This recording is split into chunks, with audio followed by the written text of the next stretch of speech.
Good morning friends, मैं ऋषिराज। आज आपके सामने नेक्स्ट पार्ट लेके आए हैं सैम्पल पेपर का, जिसमें अपन ने 1 to 10 तक क्वेश्चन कर लिए थे जो एमसीक्यूज थे। आज आगे से 11 से लेके 20 तक एमसीक्यूज अपन करेंगे इस क्लास में। तो टाइम वेस्ट ना करते हुए हम आगे की तरफ चलते हैं। क्वेश्चन नंबर 11 क्वेश्चन क्या कह रहा है?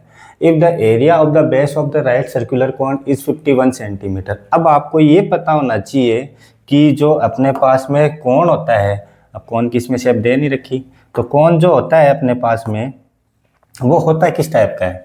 पहले देखो ये क्वेश्चन नंबर 11 जिसके अंदर इस तरीके से होता है ये कोण, ठीक है। इसके अंदर ये होती है रेडियस। अब जो नीचे वाला पार्ट है वो किस शेप में नजर आएगा हमें? सर्कल में। मतलब इसमें क्या दे रखा है? राइट सर्कुलर सर्कल कोण का क्या दे रखा है? मतलब सर्कल का एरिया दे रखा है। बेस में क्या है? सर्कल। तो सर्कल का एरिया दे रखा है, तो एरिया ऑफ सर्कल दे रखा है हमें। क्या दे रखा है? 51 सेंटीमीटर स्क्वायर। मतलब होता है क्या ये? पाई आर स्क्वायर, ये दे रखा है हमें, ठीक। और इस वॉल्यूम क्या होता है इसका? ये पता होना चाहिए हमें पहले। वॉल्यूम होता क्या है? Pi R square H, 1/3 pi R square H. Volume of cone होता क्या है? हमें दे रखा है 85 सेंटीमीटर स्क्वायर, और होता क्या है? 1/3 पाई आर स्क्वायर एच, और इसमें ये एच है ये आर है, ठीक है। ये दे रखा है हमें 85 सेंटीमीटर स्क्वायर। अब आप देखो यहाँ पर भी पाई आर स्क्वायर है, यहाँ पर भी पाई आर स्क्वायर है।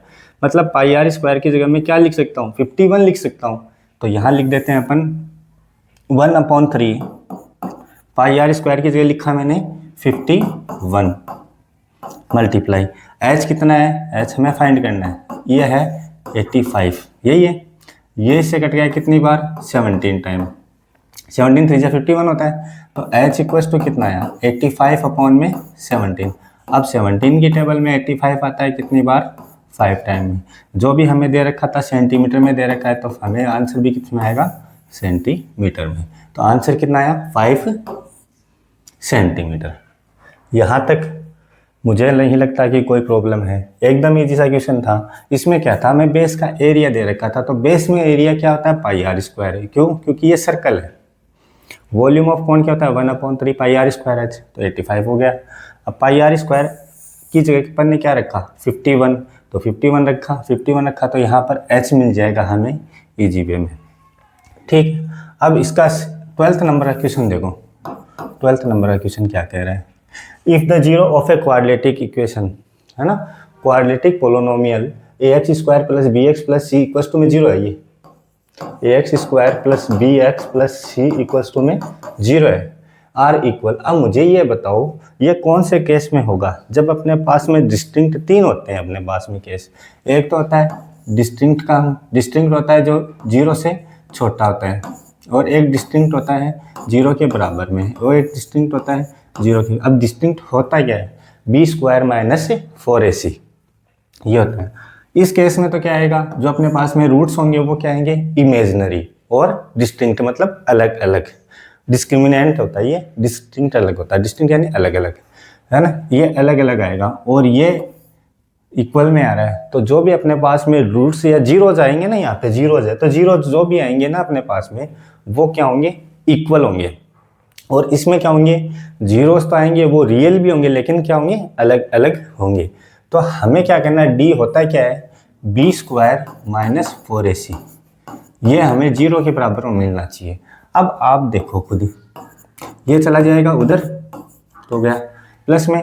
अब ये दोनों तभी पॉजिटिव होंगे तब अपने पास में क्या होगा? या तो ये दोनों माइनस के होंगे तब ये सेम आएगा, तब ये क्या आएगा? सेम आएगा, तब ये सेम आएगा। या दोनों क्या होंगे? प्लस के होंगे, तब जाके ये सेम आएगा। क्योंकि हमें पॉजिटिव चाहिए, इधर क्या है? बी। अब ये बी चाहे प्लस का हो चाहे माइनस का, उससे कोई फर्क नहीं पड़ता, क्योंकि पावर 2 लग रही है इसमें। अगर 2 लग रही है तो ये ऑटोमेटिक क्या हो जाएगा? पॉजिटिव। अब यहाँ पर पॉजिटिव करने के लिए क्या चाहिए? दोनों सिंबल सेम चाहिए, क्योंकि माइनस को माइनस से मल्टीप्लाई करेंगे तो प्लस का आएगा, प्लस को प्लस से करेंगे तो प्लस का आएगा। इसलिए ये क्या हो जाएगा? तब ये मैथ सेम सिंबल चाहिए। तो इसमें क्या आ जाएगा? जो अपने पास में ए और सी है वो क्या होने चाहिए, सेम सिंबल के होने चाहिए। बी तो किसी का भी हो चल जाएगा, क्यों, क्योंकि ये स्क्वायर हो रहा है। ठीक है, ये हमारा क्वेश्चन थे 2, 11 और 12 है, इजी में हो गया। अगले क्वेश्चन देखते हैं अपन, क्वेश्चन नंबर 13।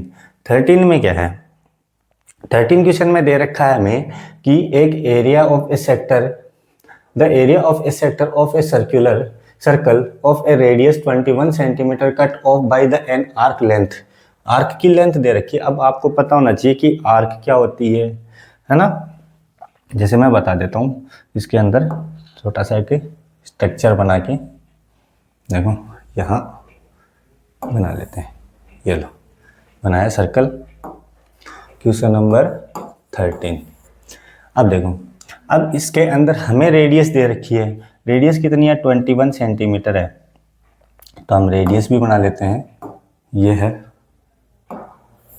ये रेडियस हो गई।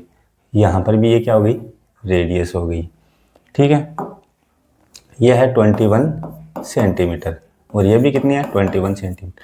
जो ये लेंथ है, ये वाली लेंथ, इसको बोलते हैं अपन आर्क। क्या बोलते हैं, आर्क। अब इसका हमें फॉर्मूला पता होना चाहिए। क्या होता है इसमें, लेंथ ऑफ आर्क का फॉर्मूला होता है, length of arc theta upon 180 pi R, ये होता है। ठीक है, और हमें एरिया ऑफ सेक्टर फाइंड करना है, वो बात की बात है। लेकिन हमें आर पता है, थीटा हमें निकालना पड़ेगा। तो अगर न निकाले तो भी अपना काम हो सकता है। देखो कैसे, कितना दे रखा है हमें, 22 सेंटीमीटर दे रखा है और रेडियस कितनी दे रखी है हमें, 21 सेंटीमीटर। ठीक है, तो एरिया ऑफ सेक्टर होता क्या है, पहले तो वो देखो, एरिया ऑफ सेक्टर। अब जो देखो, ये जो पार्ट है, देखो मैं थोड़ा डार्क कर, इसको अलग कलर में कर देता हूँ। ये जो पार्ट है इसको बोलेंगे अपन सेक्टर। ठीक है, अब इसका एरिया क्या होगा, ठीक है, क्या होता है, theta upon 360 pi R square. अब एक बात देखो, अब यहाँ पर है अपने पास में, अगर मैं इसको डबल करूँ, मतलब इसको 2 से डिवाइड करूँ, तो इसको भी 2 से डिवाइड करना पड़ेगा। तो ये भी या आर की वैल्यू या आर की वैल्यू निकाल लो आप। भाई आर तो है ही अपने पास में, निकालना क्या है, अपन क्या करते हैं, यहाँ पर थीटा की वैल्यू निकाल लेते हैं। पहले एक काम करते हैं, एक इजी में थीटा की वैल्यू निकाल लेते हैं। तो थीटा की वैल्यू डायरेक्ट भी रख सकते हैं। जैसे मान लो ये कितना हो जाए, ये हो जाए मान लो थीटा अपॉन 360 पाई आर, ये हो जाए तो ये कितना हो जाएगा, 22/2। तो कितना आया, 11 सेंटीमीटर, यही तो आया। भाई हमें क्या चाहिए था, ये चाहिए था।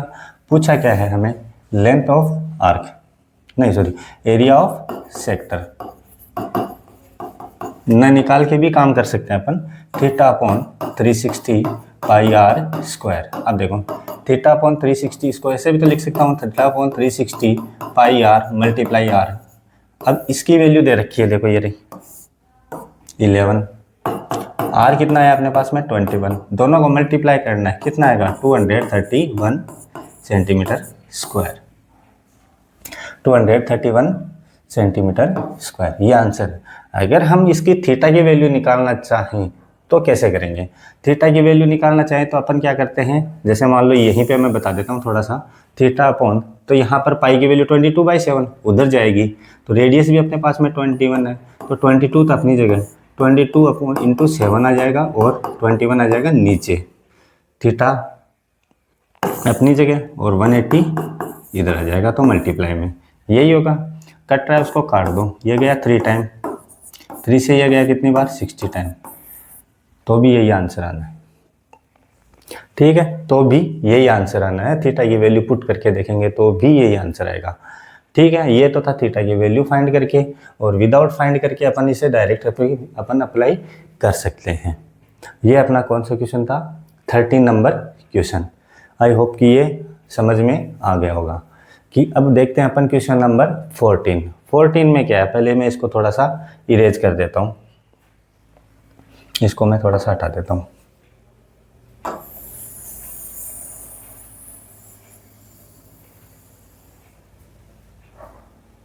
ये लो, अब देखो क्वेश्चन नंबर 14। 14 क्या कह रहा है, दो ट्राइंगल है जो अपने पास में क्या है, सिमिलर है, तो अपन क्या बनाते हैं, दो ट्राइंगल बना लेते हैं। कोई भी दो ट्राइंगल, ये रहा ट्राइंगल, एक तो ये रहा, एक तो ये बना लिया और एक ये बना लिया, ठीक है। एक को नाम दे देते हैं ए बी सी, ए बी सी, दूसरे को डी ई एफ। दोनों क्या है, सिमिलर है। क्या है, सिमिलर है। अब देखो ए क्या, ए बी क्या दे रखा है, सिमिलर का मतलब ये वाली साइड इसके बराबर रेशियो में, और इसके अपॉन में ये, और ए सी के अपॉन में ये वाली, ठीक है। अलग अलग सिंबल बना दिया। अब देखो ए बी कितनी है अपने पास में, 6, और डी ई कितनी है अपने पास में, 9, मतलब इनमें कुछ रेशियो है, ये तभी तो इसको लिखेंगे कैसे, ए बी अपॉन में डी ई। क्यों, गिवन क्या था अपने पास में, triangle A B C similar है ट्राइंगल डी ई एफ के, ये था। अगला डी ई कितना दे रखा है हमें, डी ई दे रखा है, डी ई तो 9 आ ही गया, और ई एफ दे रखा है हमें 6 सेंटीमीटर, ठीक है। और एफ डी कितना दे रखा है, 12 सेंटीमीटर, ठीक है। ये रेशियो दे रखा था, अपन ये निकाल सकते हैं दूसरे वाला, तो बी सी अपॉन में होगा क्या अपने पास में, यही तो होगा भाई, इसकी सीपीसीटी तो यही कहेगी ना, यहाँ पर हो जाएगा ए सी अपॉन में डी एफ या एफ डी, एक ही बात है, ठीक है। अब देखो यहाँ पे मैं लिख देता हूँ, ए बी कितना है 6 और ये कितना है 9। पहले इन दोनों में रेशियो देखेंगे तो अपने पास में एक एक साइड आती जाएगी, तो ए बी अपॉन में B D E equals to में बी सी अपॉन में ई एफ, ठीक है। अब ए बी कितना है अपने पास में 6, डी ई कितना है अपने पास में 9, बी सी कितना है हमें फाइंड करना है, और ई एफ कितना है अपने पास में 6, ठीक है। तो बी सी इक्वल्स टू कितना आ गया, 6 मल्टीप्लाई 6 अपॉन में 9, तो बी सी कितना हुआ 36 अपॉन में 9, कितना आया 4, कितना आया 4, तो ये आ गया अपने पास में 4, ठीक है। सेंटीमीटर में ये सब मैंने लिखा नहीं है, बाकी है सेंटीमीटर में सब, है ना। ठीक, अब देखो दूसरा, इसके आगे ये भी तो निकाल सकते हैं, इनसे ये निकाल सकते हैं, ये भी तो निकाल सकते हैं। क्या लिखेंगे, ए बी अपॉन में डी ई इक्वल्स टू में ए सी अपॉन में डी एफ, ठीक है। अब देखो ए सी अपॉन में डी एफ, ए सी हमें फाइंड करना है, ये हमें दे रखा था कितना 6 अपॉन में 9, और डी एफ अपने पास में आया है 12, ये इधर आएगा 6 मल्टीप्लाई 12, ये कितना है ए सी अपॉन में 9, तो ए सी इक्वल्स टू कितना हुआ 72 अपॉन में 9, कितनी बार जाएगा 8 टाइम, ए सी कितना आएगा 8। पूछा क्या गया है वो देखो, पूछा गया है अपने पास में कि ट्राइंगल ए बी सी का पैरामीटर बताओ। अब ए बी सी का देखो, A B plus B C plus A C, तो तीनों को ऐड करेंगे तो कितना आएगा 6 प्लस 4, भाई पैरामीटर ऑफ ट्राइंगल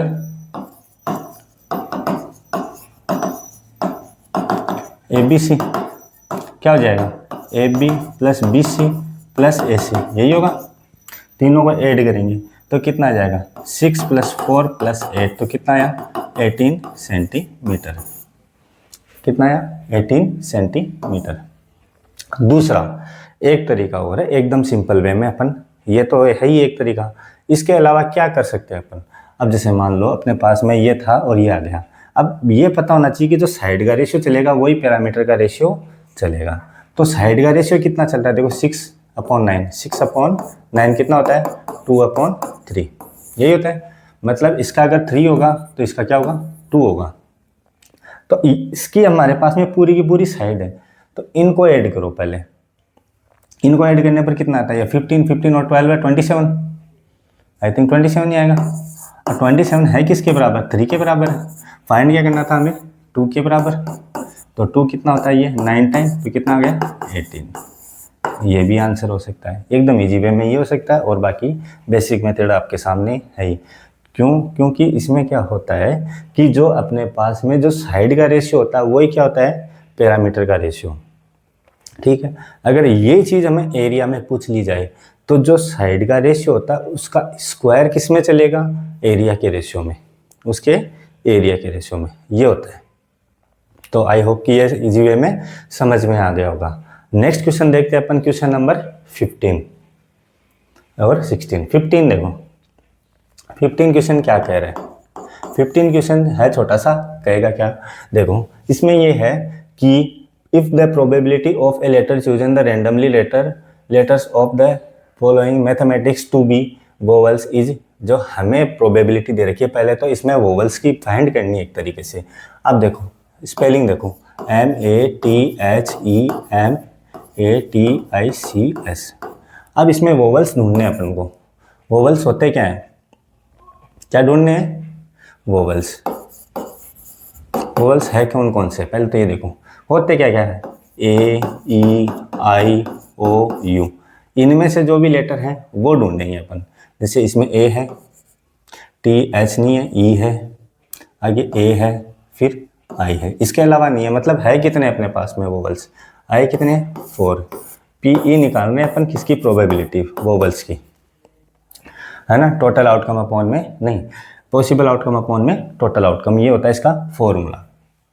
अब देखो है कितने इसमें, 1 2 3 4, 4 आ गए अपने पास में। टोटल कितने अपने पास में, 1 2 3 4 5 6 7 8 9 10 11, कितने, 11। ये आ गई अपने पास में प्रोबेबिलिटी। बट इसने क्या कहा है कि x की वैल्यू फाइंड करनी है कि जो कि किस फॉर्मेट में दे रखी है हमें, ये दे रखी है हमें इस तरीके से, 2x + 1 ये इसके इक्वल आएगा, तो अपने पास में ये प्रोबेबिलिटी कंप्लीट आएगी। तो इसको क्या करेंगे, क्रॉस मल्टीप्लाई, ये किससे मल्टीप्लाई होगा तो कितना आएगा, 22।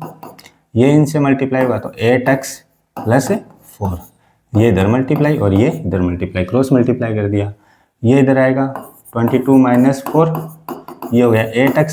आप ये गलती मत कर देना यहाँ पर 4/11 आ गया तो ये आंसर है, ये नहीं है, क्योंकि हमें x की वैल्यू फाइंड करनी थी। अब देखो ये कितना आया, 18, 8x, और ये किस में आएगा, डिवाइड में, कितना आया, किसकी टेबल से जा रहा है, 2 की टेबल से, 9 टाइम 2 की टेबल से 4 टाइम, 9/4, 9/4 ऑप्शन बी। अधिकतर बच्चे क्या करते हैं, जो पूरा क्वेश्चन पढ़ेंगे नहीं, सीधा जो प्रोबेबिलिटी आई वही आंसर निकाल देंगे, लेकिन हमें पूछा गया था x की वैल्यू। नेक्स्ट क्वेश्चन पर चलते हैं अपन, क्वेश्चन नंबर 16। तो क्वेश्चन नंबर 16 मैं यहीं करवा देता हूँ, इसको थोड़ा सा हटा के।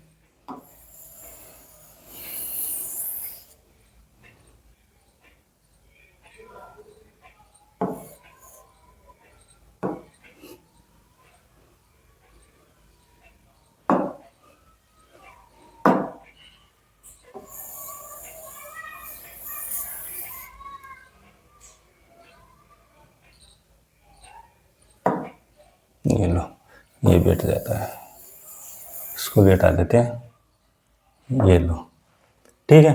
नेक्स्ट क्वेश्चन देखते हैं अपन। नेक्स्ट क्वेश्चन में क्या कह रहा है कि ये कह रहा है कि अपने पास में एक 4 वर्टेक्स दे रखे हैं, वो बताने हैं कि है क्या, ठीक है। तो है क्या, तो मतलब हमें क्या बनाने हैं कि इस तरीके से एक बना लेते हैं स्ट्रक्चर। स्ट्रक्चर क्या है, इसको बोलते हैं अपन ग्राफ, ठीक है। इसमें अपन इंडिकेट करेंगे, इसमें है कहाँ पर, मैक्सिमम 9 है और -6 है, -9 और -6, तो अपन 2 2 लेके चल लेते हैं, 2 4 6 8 10, ठीक है, बराबर बराबर डिस्टेंस पे, 2 4 6 8 और 10, ठीक है। ऐसे ही इधर ये माइनस के हैं सब, क्यों, क्योंकि ये x एक्सिस है और ये y एक्सिस, ठीक है। ये आ गया 0, ओरिजिन जिसको बोलते हैं, कोऑर्डिनेट ऑफ 0, ओरिजिन 0 0, यहाँ पर हो जाएगा 1 2, यहाँ पर हो जाएगा 4, यहाँ पर हो जाएगा 6, यहाँ पर हो जाएगा 8, यहाँ पर हो जाएगा 10। यहाँ पर भी सेम ले लेते हैं, -2, -4, -6, -8, -10, ठीक है। अब देखो इंडिकेट करते हैं अपन। पहला ए कितना है, 9 और 0, 9 और 0 मतलब यहाँ पर आएगा ये, ठीक है, यहाँ पर कोऑर्डिनेट आएगा एक, इसको बोल देते हैं अपन 9 और 0, ये ए कोऑर्डिनेट है। ठीक, दूसरा क्या है, 9 और -6। 9 और -6 कहाँ पर है, 9 तो ये रहा, -6 मतलब नीचे की साइड में, नीचे की साइड में मतलब इस तरीके से आएगी ये लाइन। मैं बना देता हूँ थोड़ा सा, मतलब ये वाला, ठीक है, 9 और -6, ठीक है, ये आ गया बी पॉइंट। अगला माइनस का 9 और 0, माइनस का 9 और 0 कहाँ पर है, माइनस का 9 और 0, माइनस का 9 ये 0 और ये यहाँ पर है, ठीक है। और तीसरा डी पॉइंट कहाँ पर है, माइनस का 9 और 6, माइनस का 9 और 6 मतलब माइनस का 9 सॉरी माइनस का 9 तो है नीचे और 6 प्लस का है माइनस का 9 मतलब ये वाला और 6 ऊपर की साइड में, ये इस तरीके से। ये आ गया था सी पॉइंट, ये आ गया था डी पॉइंट। अब इनको मिलाओ, ठीक है, मैं मिला देता हूँ इनको। ये एक बार थोड़ा सा इरेज करके, ये आएगा बी पॉइंट यहाँ पे, ठीक है। इनको मिलाने का भी काम करते हैं। ये यहाँ पर 10 था, यहाँ पर 8 था, ठीक, यहाँ पर बी पॉइंट था, तो इनको मिलाते हैं इस तरीके से, ये मिला दिया, ठीक है। फिर सी पॉइंट ये रहा, तो इसको मिला दिया यहाँ पर। चौथा ये रहा, यहाँ मिला दिया, नहीं यहाँ नहीं है, सी के बाद में 6 था तो ये यहाँ आएगा, ये यहाँ आएगा। डी क्या था अपने पास में, -96, ये यहाँ है, ठीक है, तो ये यहाँ मिलेगा, ठीक है। और ये वाला यहाँ नहीं मिलेगा, मतलब ये वाला पार्ट नहीं मिलेगा, हमें मिलेगा ये वाली लाइन, एक मिनट, ये वाली इस तरीके से मिल रहा है ना।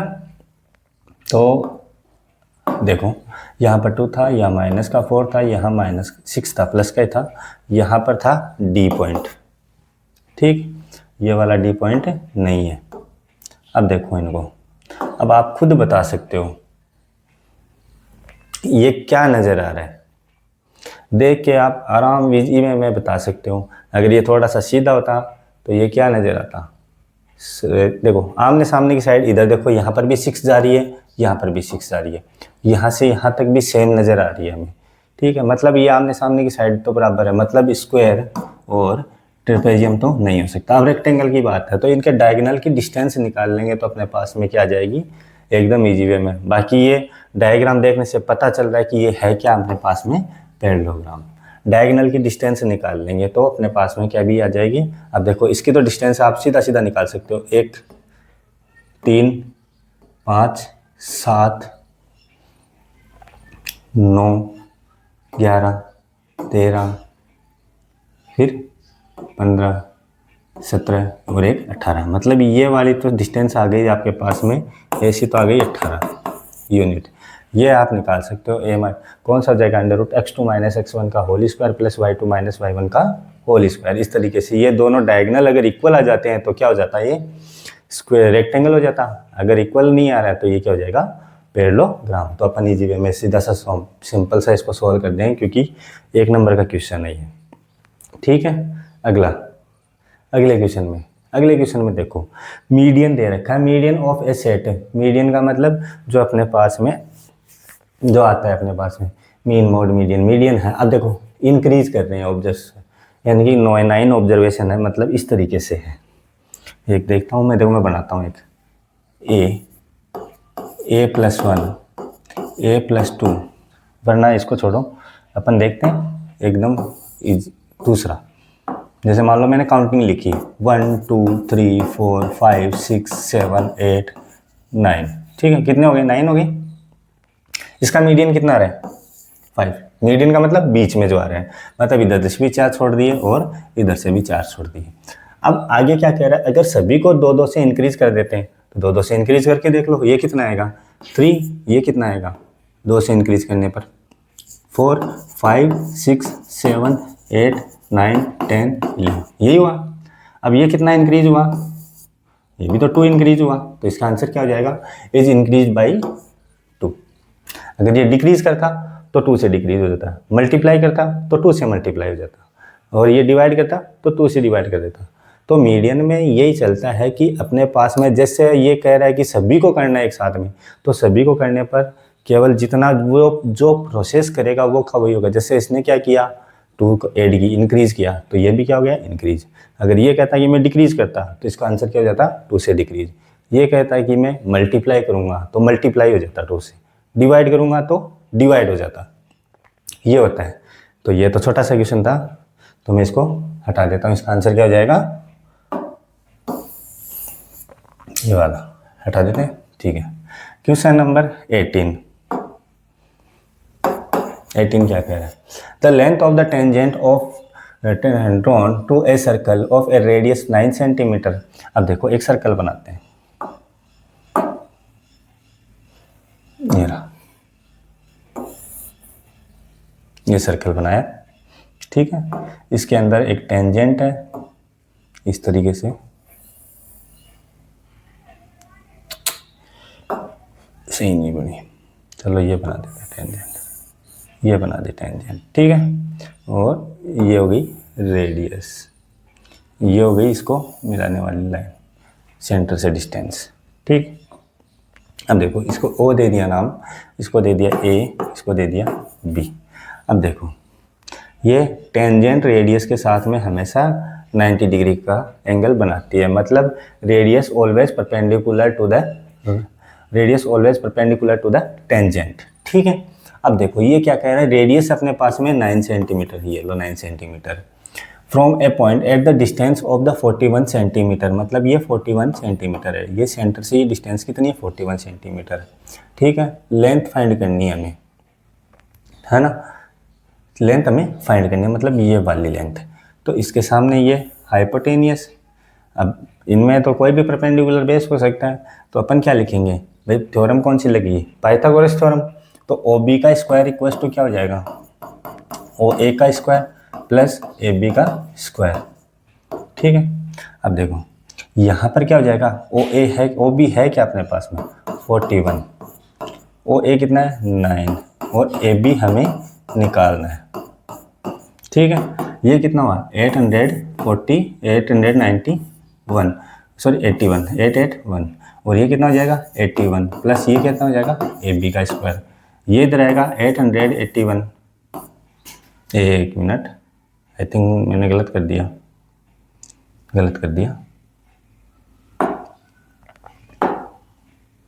यहाँ पर ये नहीं आएगा, यहाँ पर आएगा 1681, ठीक है। अब ये इधर आएगा तो माइनस का, अब ये यहाँ पे कितना हुआ 1600, तो ये कितना हुआ अंडर रूट कितना आएगा, ये किसका होगा 40 का, कितना होगा, तो इसका आंसर क्या हो जाएगा 40 सेंटीमीटर, यही इसका आंसर है। तो इसमें पाइथागोरस थ्योरम फाइंड करनी क्या थी, the length of the tangent हमें फाइंड करनी थी, रेडियस दे रखी थी 9 सेंटीमीटर, और जो सेंटर से टेंजेंट की डिस्टेंस कितनी थी 41 सेंटीमीटर।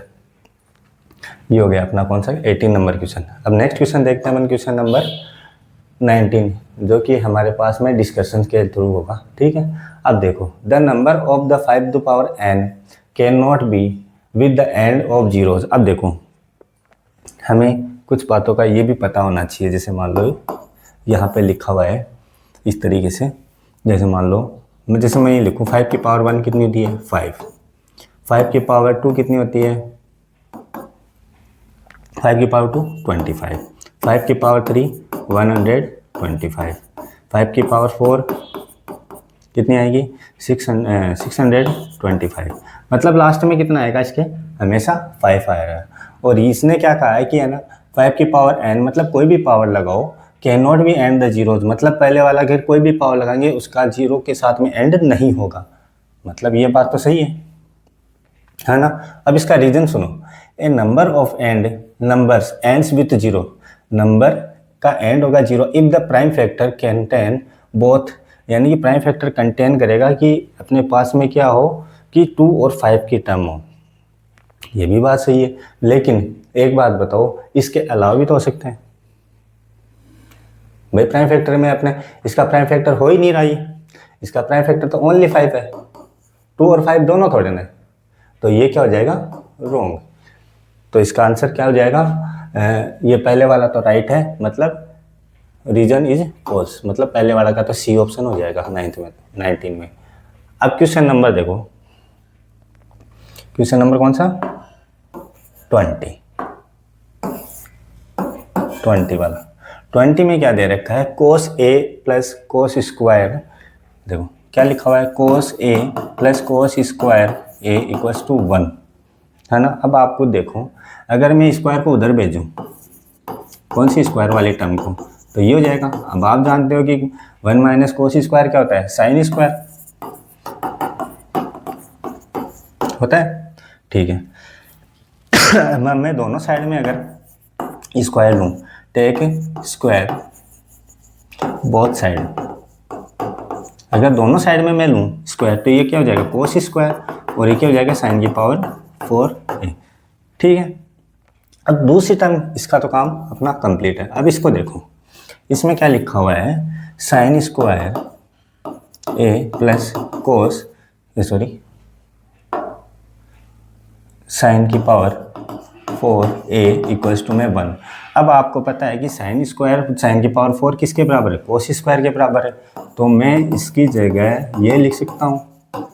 अब आप कहोगे कि सर ये तो थ्योरम है, तो ये साइन थ्योरम क्या है, ये तो अपने पास में प्रूफ किया हुआ है, जो अपन ने trigonometry, some application of trigonometry से पहले एक और आइडेंटिटी ऑफ ट्रिग्नोमेट्री पढ़ा था, उसमें था ये, ठीक है। तो sine square theta plus cos square theta equals to पहले से 1 होता है, तो 1 किसके बराबर है, 1, मतलब ये तो क्या हो गया, ट्रू।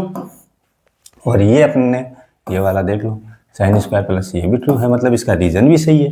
क्यों, क्योंकि इसकी तो थ्योरम यही चल रही है, फॉर्मेट यही चल रहा है, तो ये भी सही है। तो बोथ आर सही है, और करेक्ट एक्सप्लेनेशन भी क्या इसका सही है। तो ये थे अपने पास में इस MCQs अपने आज पूरे होते हैं फर्स्ट पेपर के, जिसमें अपन ने 20 MCQs कर चुके हैं। नेक्स्ट पार्ट में देखेंगे अपन जो 2-2 नंबर के क्वेश्चन आते हैं, क्वेश्चन नंबर 21 से स्टार्ट करेंगे। तो उसके लिए अब हमारे चैनल पर बने रहिए, और हमारे चैनल को लाइक और सब्सक्राइब करना ना भूलें। नेक्स्ट क्लास में मिलते हैं, ओके, थैंक यू।